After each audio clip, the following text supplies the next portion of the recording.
Welcome to the Own It Powercast, the place to be when you get serious about making big changes and accelerating growth in your life and in your relationships. Finally create the life you've always wanted, living life on your own terms. Learn how to take your fear and turn it into powerful choices that will create sustained change. Now your host, Mary Baker. Hey everyone, welcome back to the Own It Powercast, the place to come to get what you need to move yourself forward. Hey, it's Mary Baker, and welcome to episode 326, When Fear Isn't in Charge Anymore. Well, if you've been hanging out with us all month, you well know that we've been talking all about fear to forward, how to interrupt our survival brain, and look at ways our brain has been protecting us, but that isn't always aligned with who we are becoming. And so we're going to finish out this month talking about when you stop letting fear make your decisions. But before we get into that, make sure you check the show notes. I have a new download about healthy communication by request by several clients who just wanted a cheat sheet of sorts to practice healthier communication, because it's one thing to understand and take responsibility for where we struggle, but it's a whole nother thing to know, well, then how do I do it instead? So make sure you check that out. Okay, so today we're going to talk about the integration and the identity shift when it comes to fear. I'm not telling you to calm down. That's so condescending, and I would never even put that out there. What I am talking about today is thinking about who do you become when you stop reacting from fear and maybe start responding more from choice. And I use the word more for a reason, because like anything else we work on here, it is a process.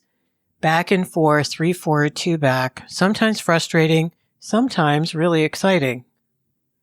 But it's a process. So let's just admit fear is going to show up, but it doesn't have to make your decisions.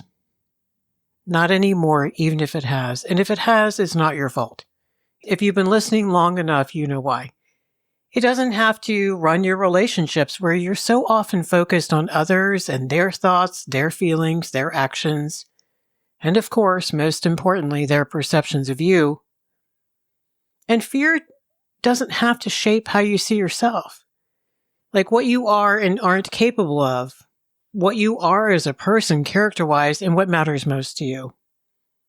So you can feel fear, and we will, and we do, but I want you to know you can feel fear and still choose differently, and that is the prefrontal cortex at work. It's what we've been focusing on all month.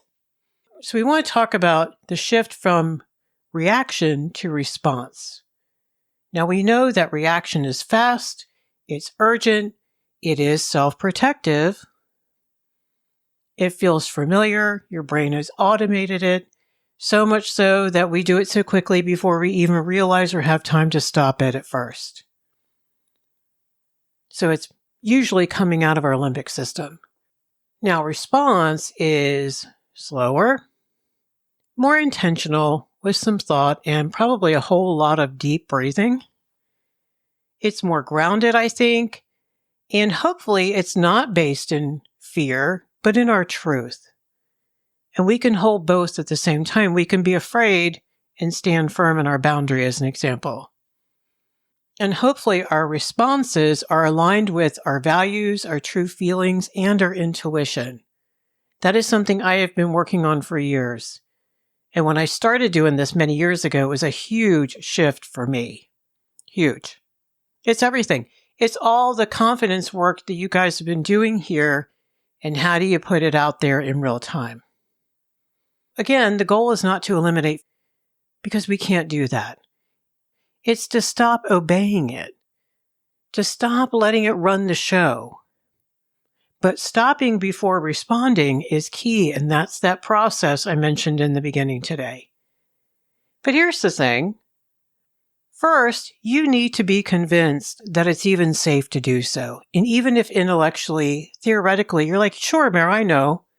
I need to respond and not react. But if your brain was so convinced of that, you wouldn't have to listen to this today and you wouldn't have to work on it. That's where doing the detachment work in your head really goes a long way.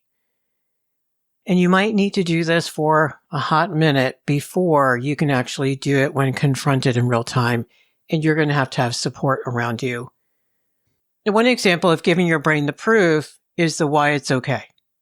Meaning why you're safe if you don't react. And that may sound so simple and easy, but it's really not. I mean, you're essentially telling your brain, I don't have to protect myself right now. And depending on your life experiences and the level of emotional safety in your relationships, and you're probably, if you're working on yourself, really evaluating that. Well, depending on the level of toxicity and what's been done, it may be hard to easy and everything in between to change this. So you need to be convinced why you don't have to fix it. You don't have to fix the situation, the conversation, or them to be okay. Hear that blurred boundary? To fix all that so you can feel okay. If shame and guilt come up around this, just bring some compassion and grace to that, because if you didn't feel those things, you wouldn't be struggling with this. And again, not your fault. So one way detachment helps us is to define what's ours and what's theirs. You guys know I talk about this all the time. It's really important. It's really foundational. So what they say to us in that conversation is all about them. How we feel when we hear those things is ours. And what we do with that is ours. And guess what? We have choices. And you're rolling your eyes. You're like, of course we do. Well, you may not know that deep down. See, your fear-based part of you doesn't believe it has a choice, really. It usually feels very much backed into a corner and it needs to react to self-protect. And it deals in black and white and rigidity, perfect or horrible, all or nothing. It wants to make the other person get it, to apologize, maybe finally be what we need, right? And we know that list goes on. And it's our way of protecting ourselves from a bigger wound. And the bigger wound could be that maybe they can't, they don't, they won't, they don't want to. And then underneath, well, what does that mean? I think if you look at those layers there that I just mentioned, it makes it easier to comprehend why you might have that deep-seated fear. It's not the stuff on the surface we're afraid of.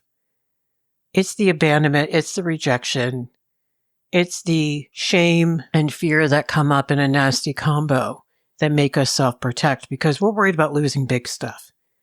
And if you had any indication in your past relationships, or maybe even direct experiences where that stuff happened, it's hard to convince your survival brain that it can be different.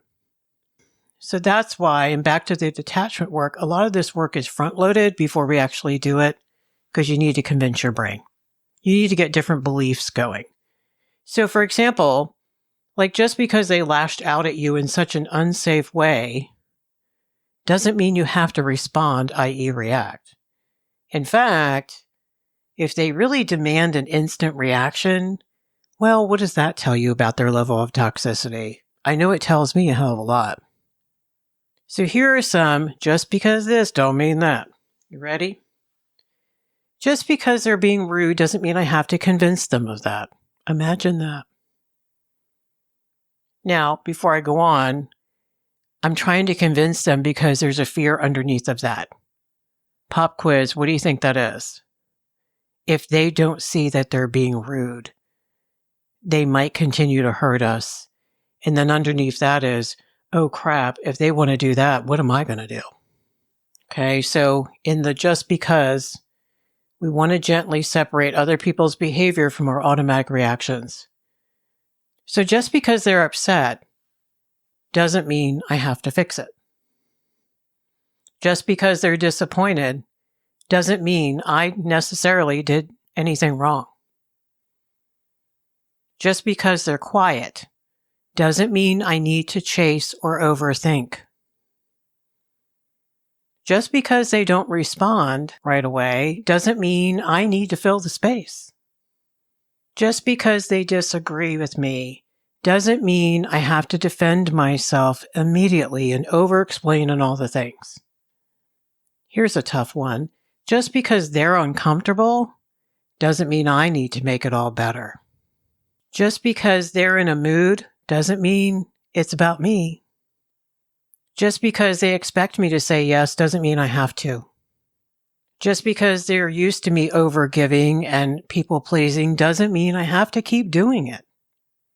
Just because they ask, and there's nothing wrong with them asking, doesn't necessarily mean that I'm available, unfortunately. Just because I can help, here's one for a lot of you, I say that with love, doesn't mean I should. Doesn't mean I have any business putting anything more on my plate. Just because they're struggling doesn't mean it's mine to carry. Again, that doesn't mean we don't care about their struggle. It just means it doesn't necessarily mean we have to swoop in and rescue. Just because they want an answer right now doesn't mean I have to rush. Any of these resonating? There's more. Just because they're defensive doesn't mean I need to match that energy. Ooh.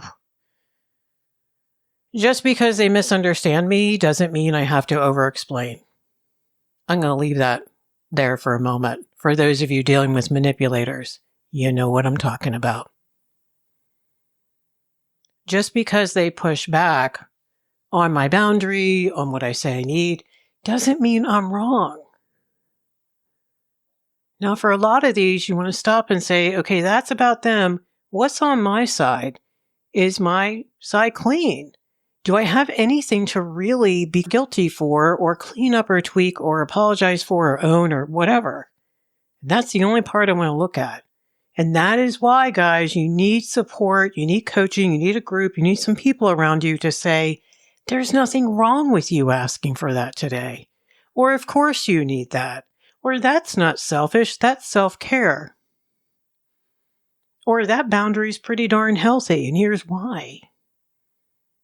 Part of why I do this podcast, so at least you get some of that now, right? You're getting some mirroring back that, no, you're not crazy. Yes, this is healthy to say no and to detach. Here's a big one. Just because they don't like my boundary doesn't mean it's not valid. Now, what about stuff on the inside where we get triggered? Those were a lot of the external ones, but the inside detachment work is really, really important too. And it means, again, that you have choices. That you don't have to do what you've always done, which, like we talked about at the beginning of the show today, is usually pretty compulsive, it's automated, it's fear-based. But now we're getting more into choice. And we want to listen to these just because statements to kind of see where we are today. Because even if you've learned all this, you might still be doing this stuff and not even realize it.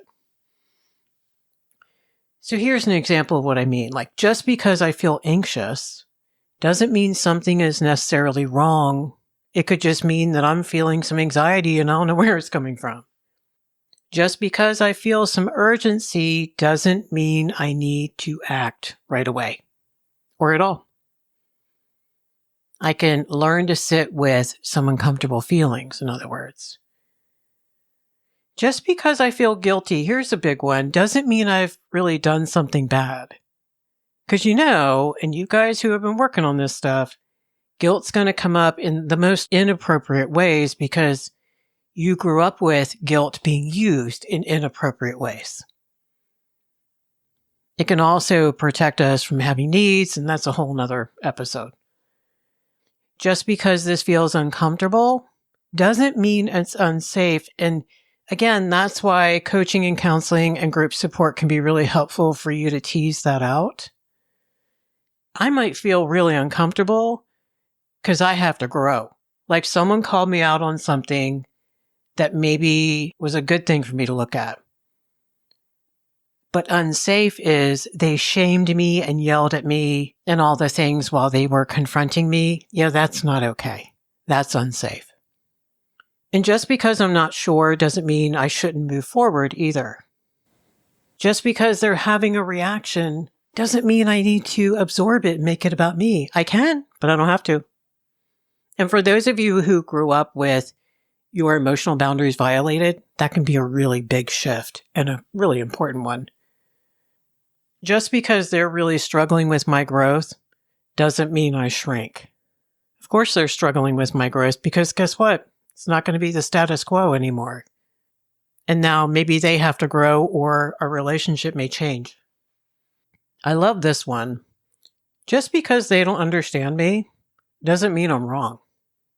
Just because they stay the same doesn't mean I have to. Just because they're not meeting me doesn't mean I abandon myself. That's a tough one. Again, that's why you need healthy support around you. Just because this is what I've always done doesn't mean I have to keep doing it. I can change, and I can change my mind. Just because it feels unfamiliar doesn't mean it's wrong. Again, so a lot of this work up front will hurt your brain because there's a lot of thinking, a lot of talking, a lot of reading again, a lot of listening again, a lot of talking, and working it through so that you can clearly define what's healthy and what isn't. Just because I stayed quiet before in my relationships doesn't mean I have to now. Now, some of these give you license. Did you notice that? Okay, so you struggled with speaking up. But that doesn't mean you have to be that person anymore. And we need permission. And we need to give ourselves permission. And we need to keep reminding ourselves with that permission. Early and often until you don't need it anymore. And that's okay. Just because I'm afraid doesn't mean I'm not capable. It's one of my favorite quotes. Courage is not the absence of fear. It's the idea that something's more important than my fear. So both can be true. I can go after something and be very afraid at the same time. And finally, just because it's hard doesn't mean I'm not ready. I don't think anything would be put on your heart if you weren't ready to at least start tackling it. I just don't believe that. I've been doing this work long enough where I can say that's true. And finally, just because that fear shows up, guys, doesn't mean it gets to decide what's going to happen. You get to.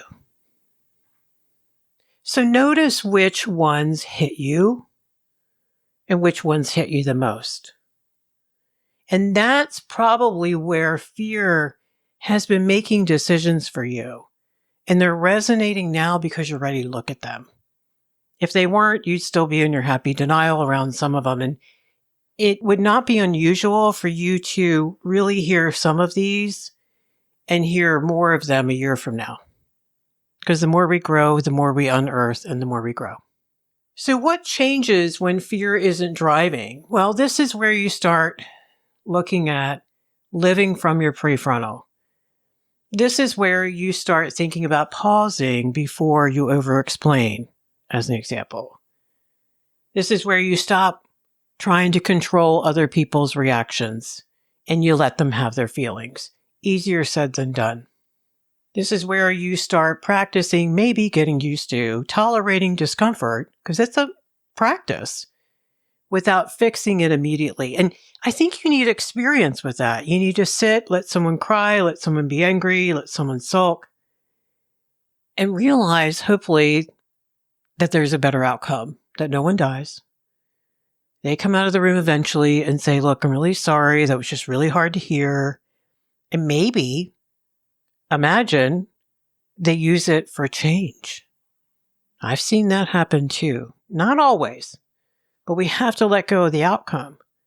Because it's going to be one or the other, right? They're either going to take that in, be ready, just as we are ready or not, to do something with it or not. You start making clearer decisions because you start trusting yourself more.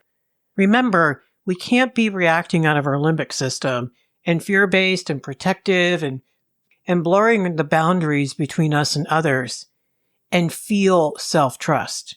You can't have both. You have to choose.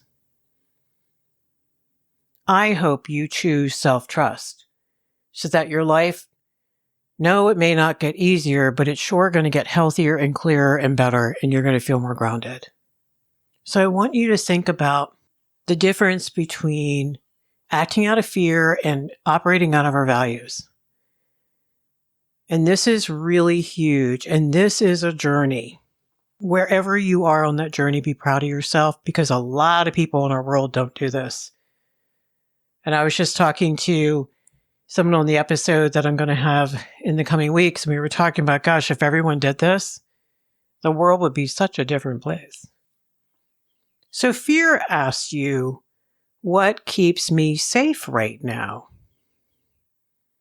And safe is not being an individual who asserts themselves and sets a boundary. And so what's keeping me safe? Maybe it's people pleasing. Whereas values will ask, who do I want to be in this moment? Who? Who is that person? Because you are going to have moments when you work on this where that rubber is going to hit the road, and you have to say things to yourself and others over and over again so your choice becomes obvious. Things like, okay, I feel really anxious, but I really want to be honest with her. That is so important because it's really unhealthy to not be in all the things. Maybe right now I feel really rejected in this moment, but I really want to stay grounded and not be a 5-year-old and act out or shut down or get passive aggressive. And finally, maybe I feel that urgency, but I want to wait because I want to respond with clarity and keep my stuff about me and be proud of how I sent that email a week from now, right? So it creates a new internal experience. Now, it's not going to feel like total calm and certainty and confidence right away. You know that. That comes later. It's going to start feeling like taking a minute, creating habits. Little ones like slowing it down, taking a beat, don't press send on that text yet. Maybe checking it out with someone else before you text her back. It's going to feel like choosing anyway, even when you're afraid. Small things, little low-hanging fruit things. It's going to mean letting discomfort be there, but also be proud at the same time that you did something healthier. It means buckets of awareness. And slowly but surely acting with more awareness. And what I want to tell you is, when you start working on yourself, and many of you are already feeling this, that you're going to want to operate in a healthier, mature way. That's what growth is. It's not the absence of fear, but I think it's movement with it. We do it anyway. So here's the deal. For a while, you're still going to get triggered. You're still going to slip into old patterns. Be nice to yourself, and you're still going to feel that urgency. But if you work on this, you're going to start catching it faster. You're going to start interrupting that reaction sooner. And the more you do that, the more you're going to trust yourself. That's the big win. You know, the best learning, I think, is doing. I'm a big hands-on learner because you're not going to forget those learning moments. You have some already. You know what I'm talking about. And you don't need to become a whole different person to change your life. You just need to stop letting fear make so many decisions for you. Because remember, your first reaction is your history showing up. But your next choice is your growth. And even if you didn't choose well today, you can get up tomorrow and choose better. All right, so here's the process. You're going to notice the trigger. You're going to name it. This is fear. I wonder what I'm afraid of. You're going to pause your body. Remember, your subconscious is in your body. Then I want you to ask yourself, whenever you can do this, who do I want to be right now? Who, and why? And what values are coming up right now for me? And then try to choose your response. And you can refine this as you go. Remember, you're learning different language. We sound kind of ridiculous at first, and then we get more fluent. So as you go into this week, I don't want you trying to eliminate fear. It's not the goal. Fear is a part of how your brain protects you. It's a good thing that it's there, and it's going to show up.